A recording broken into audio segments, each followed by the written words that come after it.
So right now I want you guys to picture a classroom with 30 kids screaming their heads off, running around the room with crayons everywhere, colored pencils, whatever utensils they may have. I want you guys to picture them running around with one teacher trying to control it all. Now I want you guys to picture a classroom with 15 of those kids sitting quietly on a mat listening to their teacher. Which one would you prefer?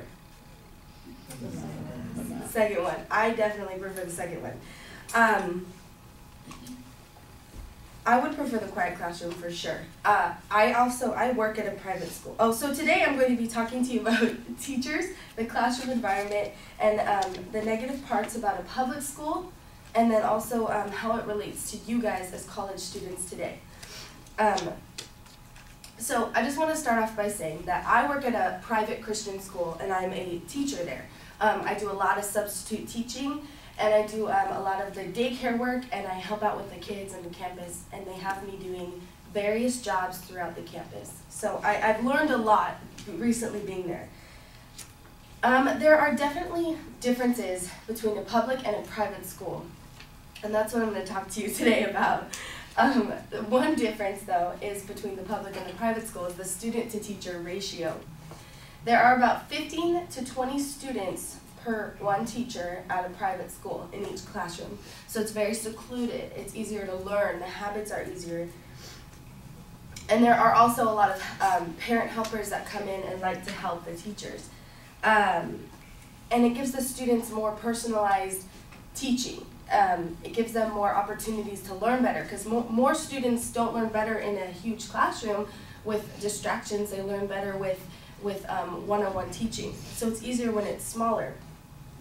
And then at a public school, the ratio is about 30 to 1 teacher. So there's about 30 students to 1 teacher, and there usually aren't that many aides helping out. It's usually just the one teacher. Robert Kennedy said in his essay, Private versus Public Schools, one of the key points of a private education is individual attention.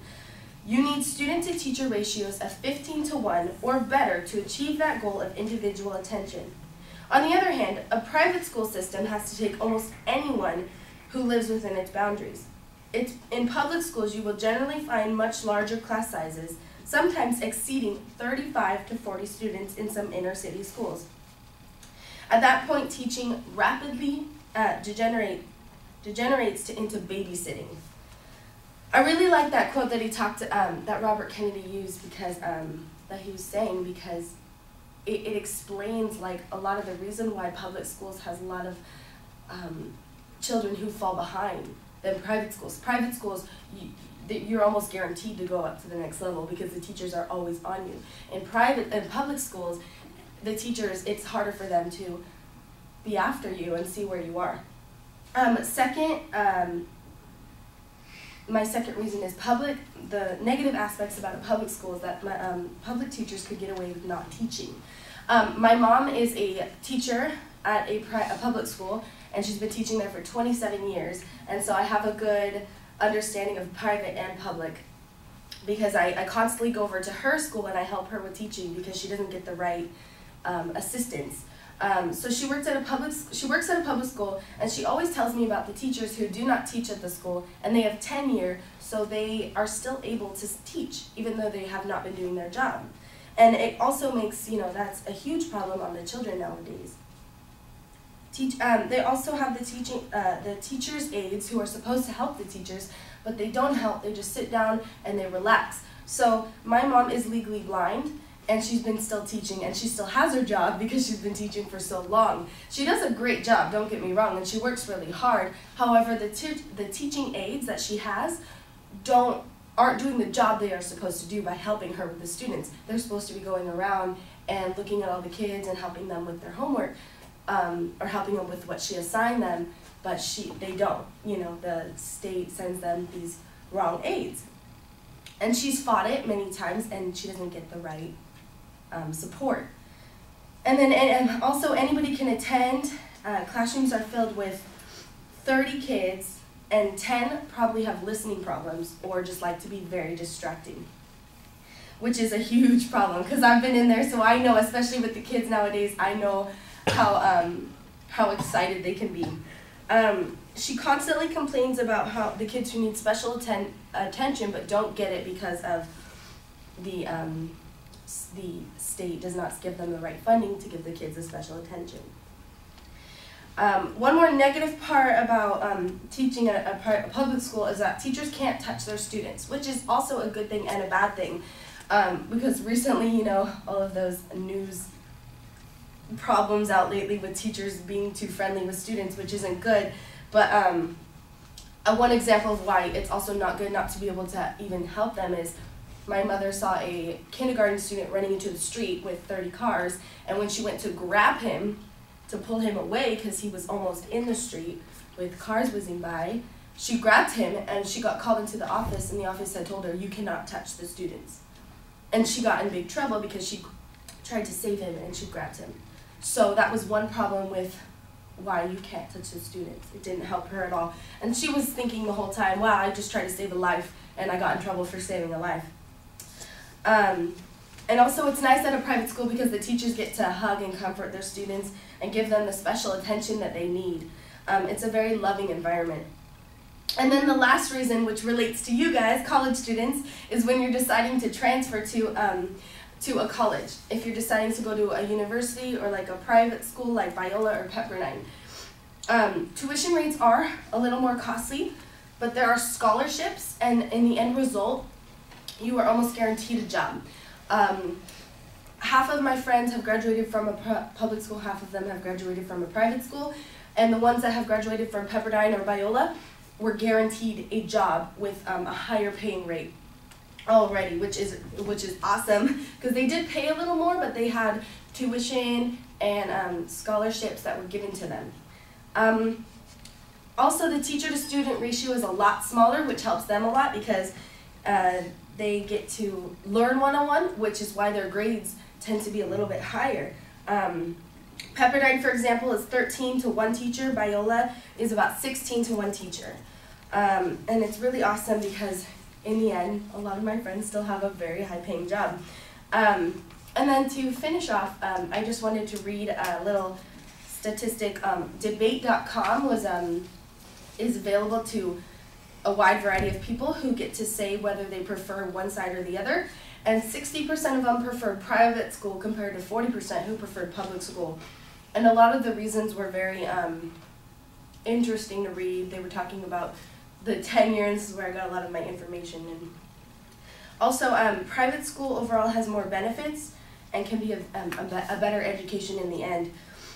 And so today I talked to you about the teachers, and the negative parts about a public school, and the positive parts about a private school, and finally, how it relates to you with college and when you're making your ultimate decision in life.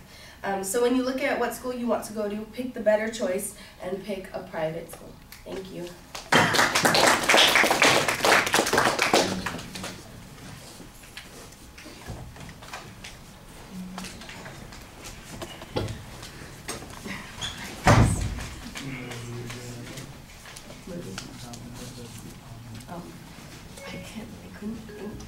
All right, Kat, what did you think? I would say speech, but I think that in the introduction, the main theme has been a little bit more clear.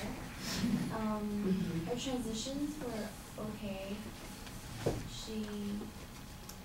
And her voice was loud and clear, and she had really good eye contact. And she didn't really rely on her cards that much. Yeah, I like her speech. All right, well, I'm willing to agree with all the things that you said. I think there are a few things that you didn't say that are also important. Let's start, though, with that first thing that you said, and that is the need for your purpose to be a little bit clearer at the beginning. At the beginning, it sounds like it's going to be an informative speech comparing private and public schools. And, okay, but what's the point? What do you want us to know or believe or do at the end? At the very end of the speech, you've got a much clearer statement about what your goal and objective is, and I think that that needs to be your goal earlier on. You shouldn't be shy about saying pretty quickly, here's ultimately what the objective here for this presentation is. I'm going to try and convince you that a private school is a better option for you or for your kids in the future. Why? why be shy about saying that? Because that's ultimately what you're going to be saying. So it needs to come out a lot earlier. It's reasonably well organized, so it's not that hard to follow. I did think that the last point was a little bit less connected to the points that you had earlier. I thought that you started off with a couple of good pieces of information. The quote from Kennedy, for instance, I thought worked really well. It's kind of setting up the issue. And I like the examples, the personal examples, as a way of illustrating the points, but I think you need to be able to generalize this. It's terrible that your mom has the problem with the AIDS, or that the school is a little inconsistent or whack when it comes to being able to touch the students. But is that a typical problem? It could simply be a problem with the administration at that particular school. Maybe the aides that she has received are not well trained, and they are the exception rather than the rule. You need to give us some information that shows that these kinds of problems exist. It's not that hard to find information about how successful private school students are in comparison to public school students, or how well controlled they are, what kinds of assistance they get, because there are all kinds of studies that compare their performance levels and test scores, that sort of thing. And I'm sure that there are other people who've written about the very things that you are talking about, so you don't have to rely just on the first-hand experience. Like I said, I like including the first-hand experience, but when it's the only support for most of the stuff in the last two-thirds of the speech, I think that that's a little bit problematic. You need to be able to get it a little bit broader. The idea that the teachers can't touch the students, and your example is kind of a weird one, because it's really about, you know, being chastised for doing something that's a potential problem, but it doesn't have anything to do with the control in the classroom or the learning or any of those other things. It's a weird example, as opposed to an example that illustrates the point that you're talking about. You know, that kids could be more disciplined, or they could be quieter, or you know, that the control in the classroom would be greater if the teacher could pull the kid out of line and say, you know, you have to go over here, or I don't know, whack them up the side of the head. Probably that's not a good idea, but you know, some places they might think that that's a great idea.